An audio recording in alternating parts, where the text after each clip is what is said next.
নমস্কার বন্ধুগণ, আমি আমার অমানিকা মুখার্জি ব্লগ হরিকথা চ্যানেলে তোমাদেরকে সবাইকে স্বাগত জানাচ্ছি। তোমাদের সকলের মঙ্গল হোক। তোমরা সবাই পরিবার পরিজন নিয়ে সুস্থ থাকো, সুখে থাকো এবং আনন্দ থাকো। ভগবান শ্রীকৃষ্ণের কৃপা তোমরা সবাই সুরক্ষিত থাকো। গুরু ব্রহ্মা, গুরু বিষ্ণু, গুরুদেব মহেশ্বর, গুরুদেব পরম ব্রহ্ম, তস্मै শ্রী গুরবে নমঃ। অখণ্ডমণ্ডলাকারं ব্যক্তমেন চরাচরं তৎপদং দর্শিতেন তস্मै শ্রী গুরবে নমঃ। অজ্ঞানতিমিরান্ধস্য জ্ঞানাঞ্জন শলাকয়া চক্ষুरुन्मिलितं তস্मै শ্রী গুরবে নমঃ। অসতমাসদ্গময় তমসমা জ্যোতির্গময় মৃত্যুমামৃতমগময়ং শান্তি শান্তি শান্তি।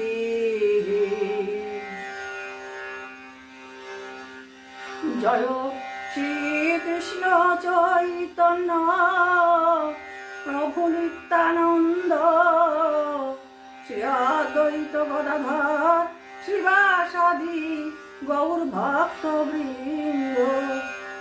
জয় শ্রীকৃষ্ণ চৈতন্য প্রভু নিত্যানন্দ, শ্রী অদ্বৈত গদাধর শ্রীবাসাদি গৌর ভক্তবৃন্দ। জয় শ্রীকৃষ্ণ চৈতন্য প্রভু নিত্যানন্দ, শ্রী অদ্বৈত গদাধর শ্রীবাসাদি গৌর ভক্তবৃন্দ। হরে কৃষ্ণ কৃষ্ণ কৃষ্ণ হরে হরে,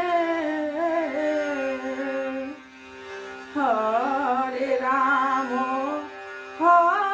রাম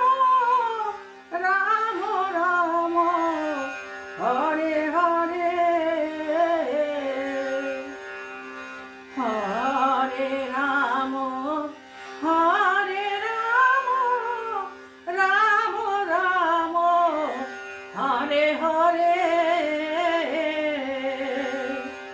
হরে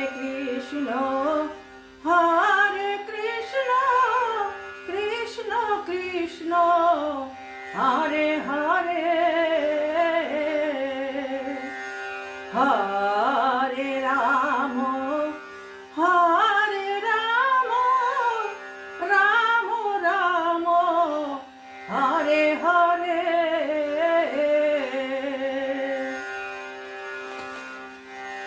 বন্ধুগণ, আমি আগের ভিডিওতে বর্ণনা করেছিলাম ব্রাহ্মণ সুদামার দ্বারকায় শ্রীকৃষ্ণ পরিদর্শন। ব্রাহ্মণ সুদামা যেহেতু খুব গরিব ছিল, তাই তার স্ত্রীর কথা মতো বললো যে তুমি দ্বারকায় যাও, ভগবান শ্রীকৃষ্ণ তোমার বন্ধু আছেন, তিনি কিছু একটা ব্যবস্থা করবেন, তুমি যাও। স্ত্রীর কথা মাত্র সে বলল যে তাহলে আমার বন্ধুর জন্য তো কিছু নিয়ে যেতে হয়, তাহলে তুমি ওর জন্য কিছু নেওয়ার ব্যবস্থা করো। তখন সুদামার স্ত্রী ব্রাহ্মণদের বাড়ি থেকে ভিক্ষে করে 3 মুঠি চিড়ে একটা জীর্ণ কাপড়ে বেঁধে সুদামাকে দিল। সুদামা সেই জীর্ণ চিড়া নিয়ে ভগবান শ্রীকৃষ্ণকে দর্শন করার জন্য দ্বারকা উদ্দেশ্যে গমন করলেন। এইটুকু বর্ণনা করেছিলাম। আজকে আমি তারপরের থেকে বর্ণনা করব। ভগবান শ্রীকৃষ্ণকে দর্শনের মানুষে তিনি দ্বারকায় গমন করলেন। সুখদেব গোস্বামীকে জিজ্ঞেস করেছিলেন পরীক্ষিত মহারাজ যে ভগবানের আরো অনেক কার্যকলাপ, সেগুলো আমি শুনতে চাই। সেই জন্য এখানে কৃষ্ণ সুদামার যে বন্ধুত্ব, সেই কাহিনী উনি বর্ণনা করছেন। সুখদেব গোস্বামী বললেন যে তিনি চিড়া গ্রহণ করলেন এবং সেই চিড়া নিয়ে তিনি দ্বারকার উদ্দেশ্যে যাত্রা করলেন এবং সর্বক্ষণ চিন্তা করতে লাগলেন আমি কিভাবে শ্রীকৃষ্ণের দর্শন লাভে সমর্থ হব। উনি তখন দ্বারকার রাজা, উনি তো আগের মতো নেই, কিভাবে আমি তার দর্শন লাভে সমর্থ হব। এই চিন্তা করতে করতে তিনি সারা রাস্তা চলতে লাগলেন এবং দ্বারকার উদ্দেশ্যে তিনি যাত্রা করলেন। কয়েকজন স্থানীয় ব্রাহ্মণগণের সঙ্গে যুক্ত হয়ে সেই ব্রাহ্মণ 3টি রক্ষী ও স্থান ও 3টি দ্বার অতিক্রম করলেন। তারপর সাধারণের অগম্য ভগবান শ্রীকৃষ্ণের বিশ্বস্ত ভক্তগণ অন্ধক ও বিষ্ণুগণের গৃহের মধ্যে দিয়ে হেঁটে এরপর শ্রীহরির ষোড়শ সহস্র রানীর প্রাসাদ সমূহের মধ্যে এক ঐশ্বর্যময় প্রাসাদে প্রবেশ করলেন। আর তখন তিনি যেন মুক্তির আনন্দ প্রাপ্ত হয়েছেন বলে অনুভব করলেন। ভগবানের কাছে যাওয়া তত সোজা নয়। ভগবান তখন দ্বারকার রাজা, তার অনেক রক্ষী আছে, সেই রক্ষীদের দ্বারা পার হয়ে তবে ভগবানের কাছে যেতে হবে। তিনি তখন ব্রাহ্মণগণের সহায়তায় তিনি ভগবান শ্রীকৃষ্ণের ঐশ্বর্যময় প্রাসাদে প্রবেশ করলেন এবং তিনি সেই প্রাসাদে প্রবেশ করে মুক্তির আনন্দ পেলেন যে আমি এতক্ষণে এখানে আসতে পেরেছি। সেই সময় ভগবান অচ্যুত তার প্রিয়ার শয্যা উপবিষ্ট ছিলেন। যখন সুদামা গেলেন তখন ভগবান শ্রীকৃষ্ণ তার প্রিয়ার শয্যায় উপবিষ্ট ছিলেন। কিছুটা দূর থেকে ব্রাহ্মণকে লক্ষ্য করে ভগবান তৎক্ষণাৎ উঠে তার সঙ্গে মিলিত হওয়ার জন্য এগিয়ে গিয়ে মহানন্দে তাকে আলিঙ্গন করলেন। যখন উনি তো অন্তর্যামী, উনি তো সব জানেন যে সুদামা আসছে, তখন উনি শয্যায় ছিলেন। শয্যায় তিনি সুখসজ্জায় নিবিষ্ট ছিলেন, কিন্তু যখন দেখলেন এক ব্রাহ্মণ আসছে তখন তিনি উঠে এলেন এবং তাড়াতাড়ি সেই ব্রাহ্মণকে আলিঙ্গন করলেন। তার প্রিয় বন্ধু বিজ্ঞ ব্রাহ্মণের দেহ স্পর্শ করে কমলনয়ন ভগবান অত্যন্ত আনন্দ অনুভব করলেন এবং তাই তিনি প্রেমাংশু বসন করলেন। সুদামা ছিল তার ছোটকালের বন্ধু। যখন তিনি সুদামাকে আলিঙ্গন করলেন তখন তার এত আনন্দ হয়েছিল, আনন্দের ফলে তার চোখ দিয়ে আনন্দ বর্ষিত হয়েছিল। শ্রীকৃষ্ণ তার বন্ধু সুদামাকে অর্জুনকে উপবেশন করালেন। সুদামাকে নিয়ে এলেন এবং তার পালনকে উপবেশন করালেন। অতঃপর সমগ্র জগৎ পবিত্রকারী ভগবান ব্যক্তিগতভাবে তাকে শ্রদ্ধার্ঘ্য নিবেদন করলেন। ভগবান তাকে শ্রদ্ধার্ঘ্য নিবেদন করলেন ও তার পাদতল ধৌত করলেন। কি করলেন? তিনি পালনকে বসালেন এবং তার পাদতল ধৌত করলেন। তারপর পরীক্ষিত মহারাজ বলছেন, হে রাজন, তারপর তিনি তার নিজের মস্তকে সেই জল ছিটিয়ে দিলেন। সেই জল নিজের মস্তকে ছিটিয়ে দিলেন। তিনি তাকে দিব্য সুগন্ধি চন্দন, অগরূপ, কুমকুম লেপন করলেন এবং আনন্দিতভাবে সুগন্ধি ধূপ ও সারিবদ্ধ দীপ দ্বারা পূজা করলেন।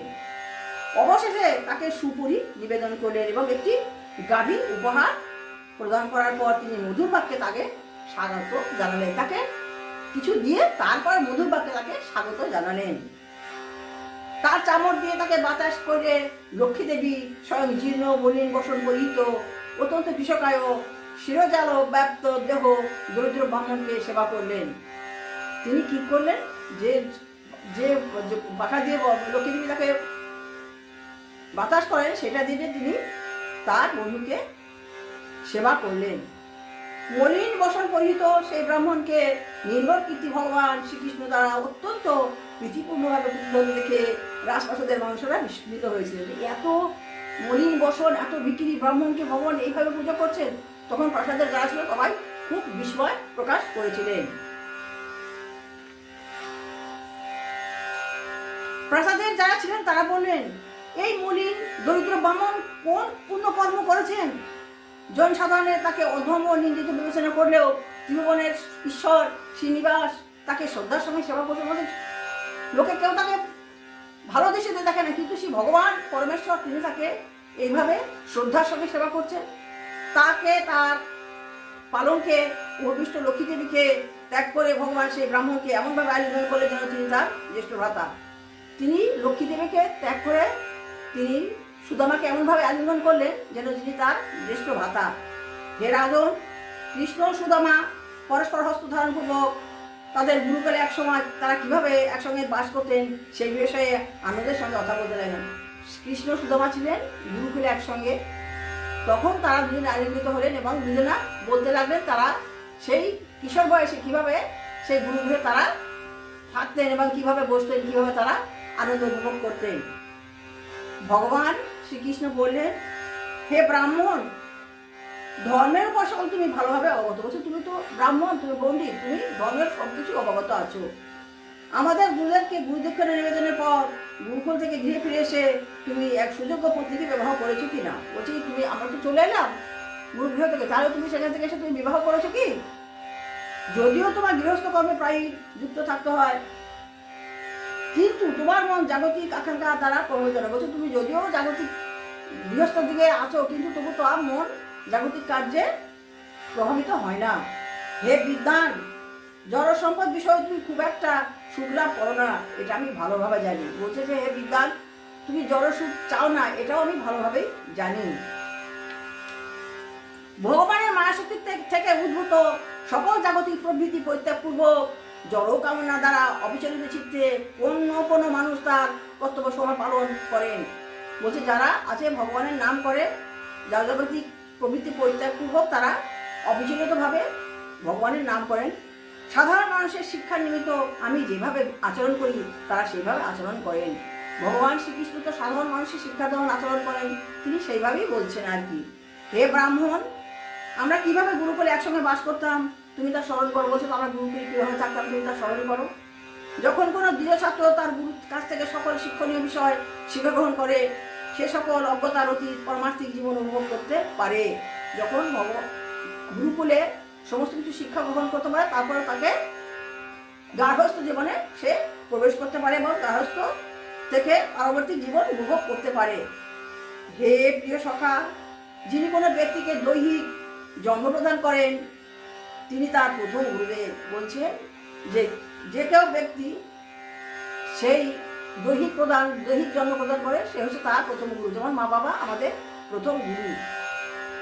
যিনি তাকে দ্বিজ ব্রাহ্মণ রূপে দীক্ষিত করেন এবং তার সঙ্গে সাক্ষাৎ রূপে দেখা করেন, তিনি হচ্ছেন তার আর এক গুরুদেব, দ্বিতীয় গুরুদেব। যখন তার পৈত হয় আর কি, তার যখন দীক্ষা হয় তখন সেই দীক্ষার গুরু হচ্ছে আর এক গুরু। কিন্তু যিনি সকল আশ্রমিকগণকে অপ্রাকৃত জ্ঞান প্রদান করেন তিনি চূড়ান্ত গুরুদেব। কিন্তু যিনি আশ্রমে থাকেন এবং সমস্ত আশ্রমিকগণকে জ্ঞান প্রদান করেন তিনি হচ্ছেন চূড়ান্ত গুরুদেব। প্রকৃতপক্ষে তিনি আমার আপন স্বরূপ। ভগবান শ্রীকৃষ্ণ বলছেন গুরু এবং আমি অভিন্ন, সুতরাং গুরুকে তোমরা সম্মান করো। গুরু এবং আমার মধ্যে কোনো ভেদ নাই। ব্রাহ্মণ বর্ণাশ্রম প্রথা সকল অনুগামীদের মধ্যে যারা গুরুরূপে পতিত আমার বাক্য সভায় সুযোগ গ্রহণ করেন, নিশ্চিত রূপে তারাই তাদের নিজ প্রকৃত কল্যাণকারী, হৃদয়ঙ্গমকারী এবং এইভাবেই সহজেই তারা সংসার সমুদ্র অতিক্রম করেন। বলছে যারা বর্ণাশ্রম প্রথার মাধ্যমে সংসারে প্রবেশ করে তারপর তারা আমার নাম করে, তাই তারা সহজেই এই সংসার সমুদ্র অতিক্রম করতে পারে। ভগবান শ্রীকৃষ্ণ বন্ধু সুদামার সঙ্গে তার সাক্ষাৎ হলো এবং তারা গুরুকুলে কিভাবে থাকতো সেই কাহিনী বর্ণনা করছেন। দুজনা মিলে সুখ দুঃখের কথা বলছেন। আজকে আমি এইটুকু বর্ণনা করলাম, পরবর্তী অংশ বর্ণনা করব। আমার আজকে আলোচিত বিষয় ছিল ব্রাহ্মণ সুদামা দ্বারকায় শ্রীকৃষ্ণ পরিদর্শন। এবং ব্রাহ্মণ সুদামা দ্বারকায় গেছেন এবং শ্রীকৃষ্ণকে পরিদর্শন করছে এবং তারা দুজনা তাদের ছোটবেলার কথা, গুরুকুলের কথা আলোচনা করছেন। এই পর্যন্ত বর্ণনা করলাম। বন্ধুগণ, আমার ভাগবত কথা এখানে শেষ করলাম। তোমাদের সকলের মঙ্গল হোক, তোমরা সবাই ভগবান শ্রীকৃষ্ণের কৃপায় সুরক্ষিত থাকো এই কামনা করি। ওম হরি ওম তৎসৎ ওম, ওম হরি ওম তৎসৎ ওম, ওম হরি ওম তৎসৎ ওম।